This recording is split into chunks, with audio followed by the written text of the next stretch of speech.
fresh from his budget reply speech, the opposition leader joins me now. Peter Dutton, welcome to 7:30, this special programme. The then opposition made promises on energy prices as the Ukraine war was raging. It's a point you've made. But you were actually in government then, in a much better position to know what effect the war would have on those prices. So what measures did the government put in place at that critical time to protect consumers? Well, Sarah, a few points. I mean, if you look at the history of the 9 years in government, power prices under us went up on average by 0.3% year on year over the course of the 9 years. So there are different events that come along. It doesn't matter, frankly, whether it's energy or other economic shocks, inflation as it is now, the COVID virus. Governments have to adapt and have to deal with that and respond to it. So there were numerous conversations with companies, with a better understanding of what investments needed to be made to bring more supply online, to try and keep those prices down. So the government of the day has to be adaptable, has to deal with the circumstances coming their way. And as I've demonstrated... Clearly, but I think the question was, what measures did your government put in place to protect consumers? Bearing in mind that you are now very critical of a promise that the opposition made, you were in government. What did you do specifically to protect consumers? Well, we had a record of investment into renewables. We've got the highest uptake on a... I'm sorry, I will interrupt, forgive me, because it's important. I'm asking what specific measures you took, knowing, with the knowledge that you had in government about what was happening in Ukraine. What did you do to protect consumers from rising electricity prices? Well, I don't think you should give too much weight to Labor's claim here. I mean, this is a concocted argument here. Yes, it has some influence, and the war in Ukraine, don't forget, started in February. The Prime Minister had what he described as the best modelling in the world. It knew everything that was going on in the Ukraine, what was likely to happen there and how long it would go on for. I don't know what assumptions they made, but Labor was pretty confident in it. And the fact is that they got it wrong. And the Prime Minister on 97 occasions promised that power prices would reduce by $275. He doesn't have the decency now to apologise that they got it wrong. The Ukraine war was well underway before this promise was made. And so indeed, it was well underway when you were in government. So let's talk about that, because you just made a point that people should be honest. Yes. So the Morrison government at that time made sure that the regulator held back a key price update showing big electricity price increases until after the election. So how do you justify keeping that information secret from the voters? I don't. Look, Sarah, to be honest, again, I think Labor's scratching around for excuses. They made a policy... This is not Labor, this is me asking you. It is correct to say that that key price update was delayed. So my question is, was that a deliberate attempt to keep that information from the voters? Well, as I say, I think this is Labor scratching around for opportunities to try and give themselves cover to get out of the promise. I mean, Jim Chalmers in Question Time today said that this is all Vladimir Putin's fault, right? He didn't mention what parameters might be. The fact is that people have a full understanding, and the Labor Party had the modelling which demonstrated what supply was coming on, what supply was going out, what was happening within renewables, what was happening within the mix generally. They had all of the parameters and the understanding. They knew that there was inflationary pressure that was well spoken about before the May election as well. They knew the world's circumstances otherwise, and they still made the promise knowing that they couldn't honour it, because what I suspect... I think, Peter Dutton, that I've given you the chance to make your point clearly there, but yes. I am asking you about your government, and your government at that time delayed getting information to the voters about double-digit increases in electricity prices coming. So was that a deliberate attempt to hide that fact from the voters? And don't ask you politely not to answer with an answer about the Labor Party. Well, thank you. I'll answer as I wish, if you don't mind. You ask the questions as you wish, and I'll answer them as I wish. So the answer is no, but the point is that we had to deal with all sorts of projections around electricity and gas price increases, and we responded.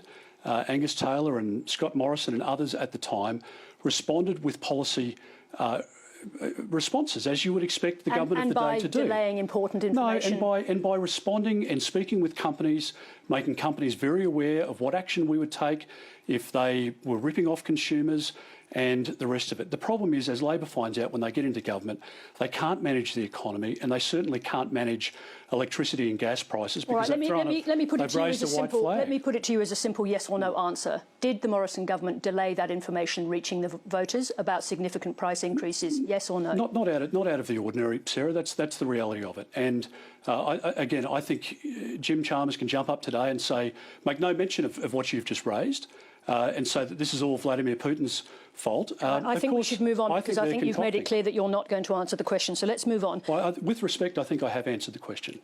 The ACCC tells us that Australia has the highest domestic gas prices by far of any of the world's gas producers. Why is Australia the only energy producer that doesn't guarantee its own citizens lower gas prices? Well, for example, in Narrabri at the moment, which is before the courts, that promises to provide domestic supply only, not to export that gas. It would supply half of the needs in New South Wales and in Victoria. That's into the future, and that's a gas field that's... But you're asking me about gas prices in Australia, so there's a supply issue. So why haven't the fields come on? Well, Narrabri is a classic example. It's held up in all sorts of activist activity within the courts. If that comes on, it provides a 50% need for New South Wales. Now, that would have downward pressure. The problem for the government is that, and the Prime Minister's been clear about this, that ideologically they're opposed to new gas fields, and that is driving up prices. Well, let's talk about ideology, because every other energy exporting country in the world protects its own citizens from these very elevated prices that we see only in Australia. Why is it a bad idea to protect Australians from having to pay high international prices for gas? Well, it's not a bad idea, and we do that now. I mean, we've got mechanisms in place, and we have a regime which, as I said, in government, we were able to pull the levers of that, have conversations with companies. We didn't have the problems that Labor's presiding over at the moment. So, first point. Second, but that's suggesting that Labor is responsible for a very dramatic, a steep increase in prices that is the result of the war. The question is about why Australia doesn't protect its own citizens. Well, they're projecting that prices will go up by 56% for electricity over the next 2 years. They'll have been in government then by almost 3 years, so they're predicting this on their watch. They're predicting that gas prices will go up by 44% over the next 2 years. Except in WA, which of course has a gas reservation policy that has protected the citizens of WA. The Howard government objected to that, said that it would cut off investment in gas. That hasn't turned out to be the case. Do you now wish that the rest of Australia had gone along with that gas reservation policy? No, I think we need to bring more supply into the market, and I think most economists recognise that.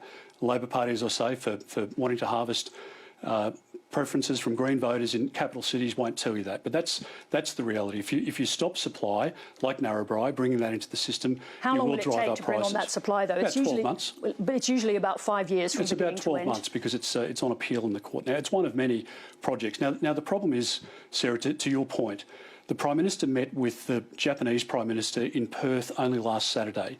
The Japanese Prime Minister made a trip to Australia for one reason. That is because he was worried about sovereign risk here. He was worried about whether or not the gas contracts, the export contracts, would be honoured. Korea's in a similar position. I mean, to be fair, no one is suggesting altering long-term contracts. What's actually in play right now is the gas supply into the domestic market, not on the long-term contracts. With respect, I think you are talking about that because the companies won't invest into an uncertain market. No one's raised the possibility of altering the long-term contracts. The companies have been very clear that they won't invest into a market where they're being dictated to on price, and they will export that because they can get a higher price for it. Which is offshore. what they said in WA, but in fact that went ahead and it's turned out to be good policy that the gas producers themselves now support. Well, I mean, if your economic advice is better than everything that I've read, then I'm happy to accept that. Well, I'm not sure that's it's not mine, but let me talk about the ACCC because they say there is a solution to use the threat of export controls to force gas producers to sell to the domestic market at a reasonable price. One of the mechanisms we put in place. Well, would you support that intervention now? I would support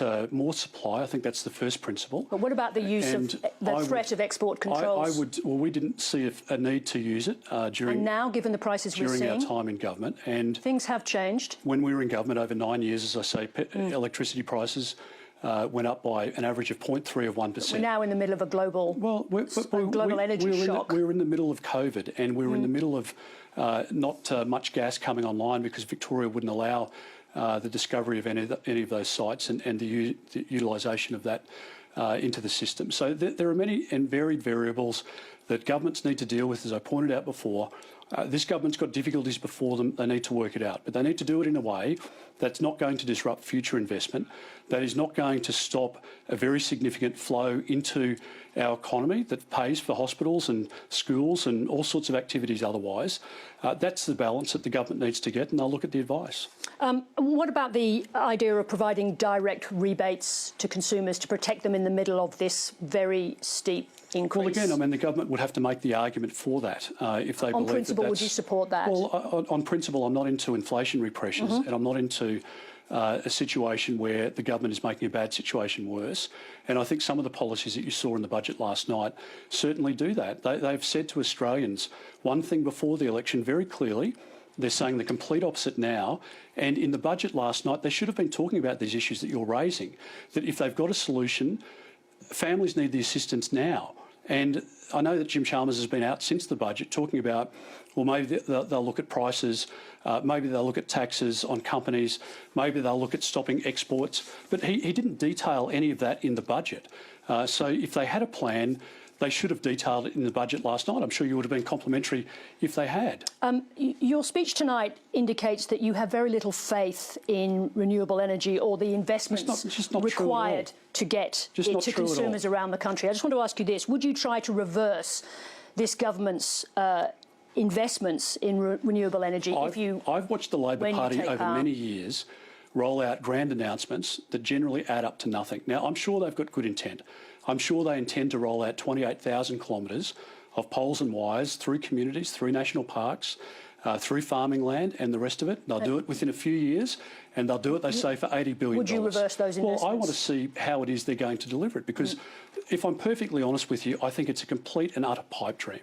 And their whole proposition rests on the success of that rollout. Now, if they don't get it rolled out, Germany's eventually given up on the rollout. They started down this same path. And I don't want to see families going without power. I don't want to see businesses have their power supply disrupted. I don't want to see, I mean, for you and I on high incomes, we can pay our electricity bills. But if you're on a fixed income, a pensioner, a self-funded retiree, a part pensioner, a small business owner, you can't afford 56% increases over the next 2 years. Which I think is why the ACCC thinks it's a good idea to intervene now, in fact, to protect manufacturers, some of whom are already on the verge of. But Jim Chalmers had that advice. I mean, you're saying now what's been publicly reported. Jim Chalmers had that advice, and he had the ability to headline that in the speech on Tuesday night.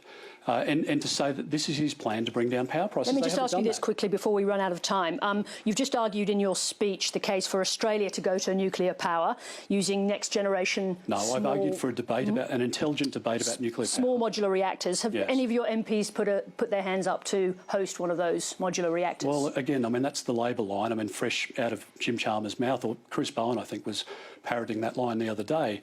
It's such a stupid argument with respect to everybody from the Labor side that makes that argument. The small modular reactors are being deployed by Canada, by the United Kingdom, by Germany. All countries who have had a long-standing, mature debate. Are you prepared to take that debate Sarah, to the next election? I'm prepared to have a sensible debate about it. And if you could put the small modular reactors that have zero emissions, that can help us credibly achieve our emissions targets and increase the number of electric vehicles, for example, then why wouldn't you consider it? Because most other countries don't have the gas reserves that we do. I know the Labor Party is equally opposed to gas as coal, but if you turn off coal and you turn off gas, what firms up? I mean, what firms up the renewable energy coming into the system at the moment? The battery lasts for 30 minutes. I want to say that the battery lasts for 30 days, and I hope, honestly, that the technology is just the other side of next month for us. But I can't look you in the eye and say that we can support a policy which is going to see a rationing of power in our country, or prices to a point where manufacturers go offshore, as the AWU has pointed out, or families simply can't turn on the lights. Peter Dutton, clearly this is going to be a long and complex debate, but I appreciate you coming in tonight to talk about it. Thanks so much, Thank you very Sarah. much indeed. Thank you.